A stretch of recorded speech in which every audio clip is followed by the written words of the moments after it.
Hello, my dear and valuable friends, and welcome back.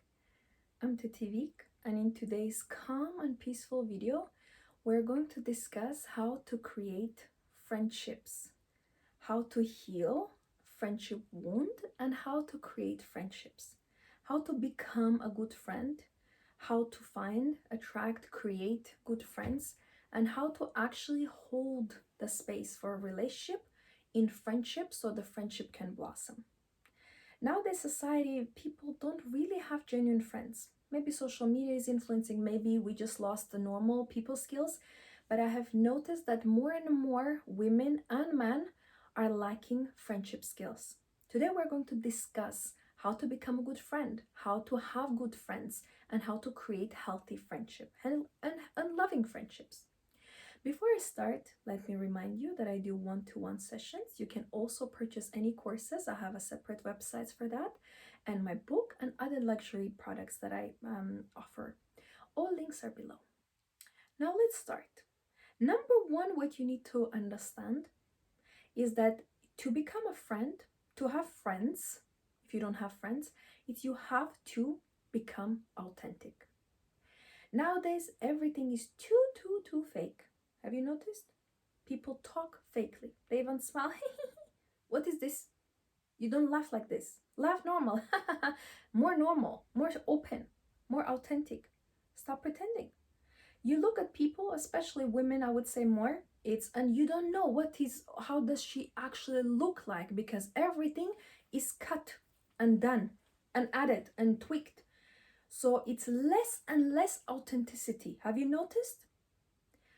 Especially with all the Instagram influence of the plastic surgery influence, women are less and less authentic looking. So do you think if I'm tailoring my body, it doesn't affect my mind? It does. So if I'm fake outside, I'm going to be fake inside. I want to be authentic outside, hi. And I want to be authentic inside. What you want to do is to become authentic. Friendship without authenticity is doomed. You can forget about it. You can put in a bin and close the lid. You have to learn to become authentic. That means you need to look inside your heart and say, who am I really? Who am I as a person? And what type of people I want in my life? Authenticity means you are not fake. And it means you are not faking it. So when I'm sad, when I speak with my best friend, I say, today I felt low. Today I felt down. I didn't sleep well last night. I am not pretending that everything is perfect. I didn't sleep last night. It means I am in a bad mood. I am tired and I don't want to talk. I didn't sleep last night. So that is authentic. I'm not hiding. Authenticity is also allowing yourself to feel the emotions you feel. Oh, I love that bag. You don't, yeah, it's good. No, I love it too. It's very nice. So authenticity is not, it's like put the volume up for your emotions. When you're sad, I don't mean now cry, the whole world needs to know and you need to cut yourself and say, I'm sad. No, of course, have boundaries, how far you go, but allow yourself to put the volume up for your emotions. If I'm sad, you will know that I'm sad. Yes, I'm going to cry. Yes, I'm going to be upset. I'm not going to do anything to harm myself or you, but you will know I'm sad. The same is with the things that if I'm happy, I'm authentic. I am not hiding my happiness because, oh, maybe if I open to you, maybe you will, do something to me. That doesn't depend on me. If you want to harm me, first of all, try. Second of all, try. Third of all, try. I'm not involved. You will harm yourself. So if you want to harm me, you can try as many times you want. You are going to harm yourself. What I need to do as an authentic person, I just still need to be happy. I still need to be joyful. If that's what I feel, I'm not going to hide my emotions because you can hurt me. I cannot care less. If you want to hurt me, obviously you do not qualify to be my friend. But I'm going to express myself. Authenticity means expression of true you without being fake, without faking it, without putting the volume down on your emotions, without hiding your emotions. Can you see this? This is a big revelation. People don't know how to be authentic. Now, the second part in here, how to have good friendships, healthy friendships, how to, in general, heal friendship wounds, is to understand that it's okay to be vulnerable. And it's actually a requirement for friendship is to become vulnerable. And as more and as deeper the friendship goes, as more you know that person, the vulnerability level has to be increased. You know, when you are in a relationship with a man, if you're a woman, or if you're a man, you're in a relationship with a woman. If you're a woman, you're in a relationship with a man. Doesn't matter the dynamic, you're going to be in that one point when you're so close to each other that you have to be vulnerable. Physically, you're vulnerable. You know, if you make love, this is your husband, you're going to be vulnerable. Do you think that's not vulnerable? That's very vulnerable. To let someone inside your space, inside your body, that's very vulnerable. And for men as well, a lot of women don't understand, but for men, it's vulnerable too. To be so open with a woman, to let a woman to see how you look like when you're getting a pleasure, that's vulnerable for a man as well. So to be in relationship between man and woman and man, doesn't matter, you have to be vulnerable. So why we think that it's not applied to the friendship? Why we think that when we are friendships, we're these robots? No, you have to be physically vulnerable with your friend, girl, and you walk together so you can support each other, because you know, with us women with high heels, we have to hold on to each other. Become vulnerable, it means when you meet your friend, you hug them, you kiss them on a cheek. You are not afraid of hugging.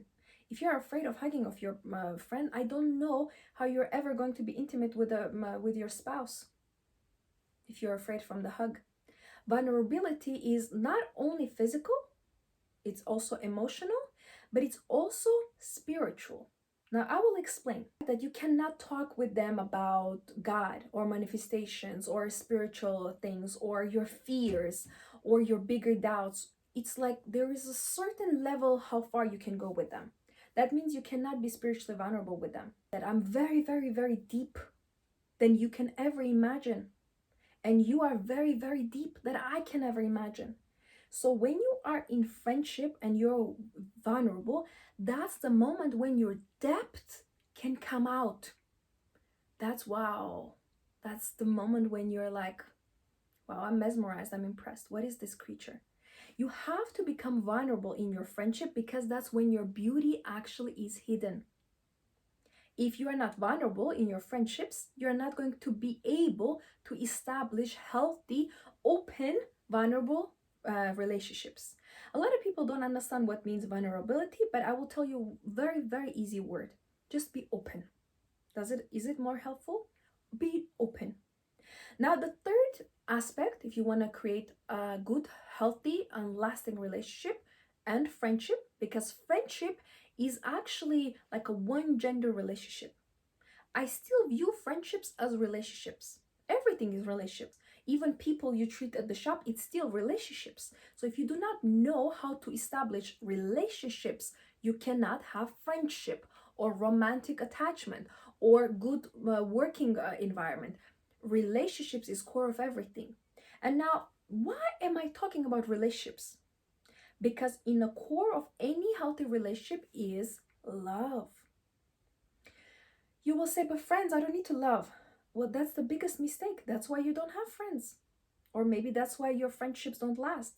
You know, there is also a very important and interesting thing regarding friendships. If you in your childhood felt unloved, if you felt not heard or not seen, you're not going to be able to develop healthy relationships and friendships, because your childhood pattern taught you that I'm not capable of. So a lot of times, to heal the wounds, friendship wounds, sisterhood wounds, brotherhood wounds, whatever you want to name it, you have to go and see, in my childhood, did I feel that I'm seen or loved or heard? If not, let me sort it. Let me sort it. Let me heal the wound, because I'm sure that there's nothing wrong with me. If I got treated because my parents didn't treat me well, it doesn't necessarily mean anything. But the third aspect you want to focus is, you want to, of course, heal your wounds from the childhood, but become a very loving. Friendship cannot blossom if you do not love. You see that she's upset, you send her some nice motivational quote or nice cute puppies or flowers, something that will boost her energy, will make her feel better. Love is very actionable. Love, of course, are words too. You support that, you say, I believe in you. Oh, you look beautiful in that dress. Look at that. You're like a doll. You're stunning. A lot of people say love is only actions. Not really. We have to have words as well. The biggest misconception in the whole theory of love, that love is only actions. Not true. Love is everything. A lot of people say, oh, I'll just buy a gift and they will understand, they'll forgive. No, you have to say, I'm sorry. You have to say, thank you. You have to say, please. These are golden words. If you do not have these three words in your vocabulary of your friendships, that it's not a true friendship. It's fake. You're faking it. Now, the next point, what I want you to know how to become a good friend, how to have healthy friendships, is you have to be proactive. It means that I'm taking steps towards you. Maybe I see 2 days you are not texting, you're quiet. I know you well. I know something is wrong. So let me send you not even a text, a voice note.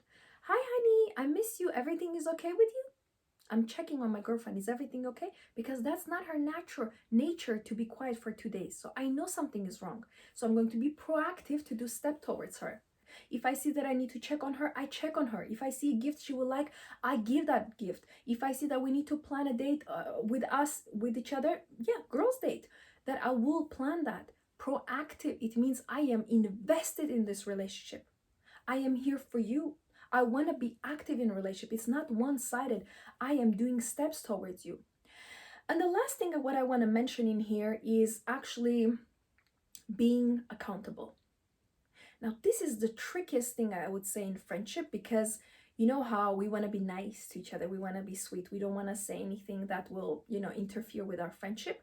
But accountability, actually, for me personally, is the highest degree of friendship. And we are not aggressive towards men. We don't bash them or anything. But if I see that is below you, that cannot give you the life you want, that doesn't have manners, is smoking and drinking, I'm not going to sit there and say, oh, I hope you get married well. I will say, who is this? Is there some error in your mind? Let me see if there's chip in your mind. What is happening? Where have you turned? Are you going to the wrong direction? What are you doing? Why are you dating this man? Am I misunderstanding? Do I don't know you? What is happening? Immediately I will talk about it, because I cannot swallow that, because it's going to harm you. If you're my friend and you're dating a low-class man, I cannot be quiet about it. I will need to talk with you about it. And you know what? I might lose the friendship with you, but I'm going to keep you accountable and say, honey, you deserve better. You're worth better. This man cannot give you. What are you going to learn from a man who is smoking and drinking and doing drugs? You can't date this type of man. I cannot allow you to do this. I treat you like you're my sister, like you're my baby, like you're my daughter. I cannot let you do this. So a lot of times in friendships, we're quiet. We see that our girlfriend is dressed inappropriate, provocative, and we say nothing. That's not a good friendship. If you're dressed too open, trust me, I will say, honey, I would love to go out with you and you're stunning. Your body's so beautiful, but this is not a really appropriate dress. You're too classy for this. Let's dress something elegant. Do you want to borrow some dress from me? One time I actually was going out with my friend and she came to my house and the dress she was wearing was too short. I said, you're very beautiful. You have a beautiful body. And she was from Brazil, so very beautiful hair, beautiful skin, and really beautiful body. I said, but I cannot go out with you if you're dressed like this, because people will assume that I'm like you, but I'm not. And you are not. So I understand you bought this dress by mistake. I understand you were under the influence. I understand someone forced you to buy this dress. But this is not you. And she said, you know what? You're right. I actually don't feel comfortable. It's too short. I said, you're right. This is not you. And of course, she doesn't have time to go home and change. I said, do you want something? And she chose a beautiful pink dress that I had. And we went out. So I am keeping her accountable. And to attract a nice, classy man, you have to look classy. So if you're not helping your friend, if you're not keeping them accountable, how are they going to be attracting good people in their lives? Friendship is keeping them accountable when they're lying and say, are you lying to me? You don't need to lie, You can be open. You can tell me what you think, but you don't need to lie to me. Accountability is when they're eating unhealthy and you're saying, this is not a good food. It can harm you. It can create diseases. Or let's go to the gym together. Or why are you not sleeping enough?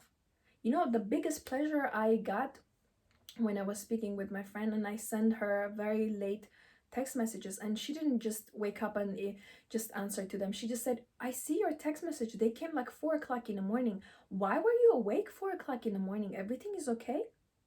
And I said, oh yeah, no worries. I was on a photo shoot and, I sleep late. Sometimes I film very late, because it's quiet. Then, when no one is like doing any noise. But I love that she checked on me and she kept me accountable that don't sleep that late. It's very late for you. You're too beautiful to miss on your beauty sleep.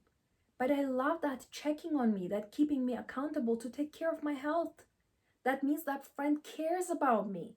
If I say something, they are keeping me accountable. If I said I'm going to the gym and I didn't go, why are you not going to the gym? Remember you said that you will go 3 times this week. You didn't go anytime? How comes? Do you want me to come with you? Accountability for me is the highest form of respect. It means that you actually want the best for me. And I think the first time I experienced this was actually with a man, and I was dating him, and he was really, really nice. And then I said something, and he said, this is not the right way to say that. And he spoke with me about it. He explained to me there was nothing bad. I didn't say anything bad to him. But he said, if you think like that, you will start speaking like that. So don't think like that. And I thought, you're right. I shouldn't think like that. And in just one conversation, it was a phone conversation, I completely, changed. But I love that he kept me accountable. That don't even worry about the past. I was telling about something that happened in the past, and I was worrying. He said, don't even think about it. Why do you even think about it? It's past. And he kept me accountable to being present. Was a little thing. I didn't do anything wrong, but was a little thing of keeping me accountable that changed my life. And that one conversation changed the way I view him, changed the way that I started having feelings towards him, and changed the way how I am now. This one conversation, one phone conversation. And of course, I met him in person as well, but we were close, so we can have phone conversation. Accountability is what you want in friendship. That's the most authentic part of the friend who cares about you. Now, friendship is not a one-day event. You have a lot of investment that you need to put, a lot of money, a lot of time, a lot of resources. The finances, of course, are important in friendship as well. Gifts, going out together, taxes.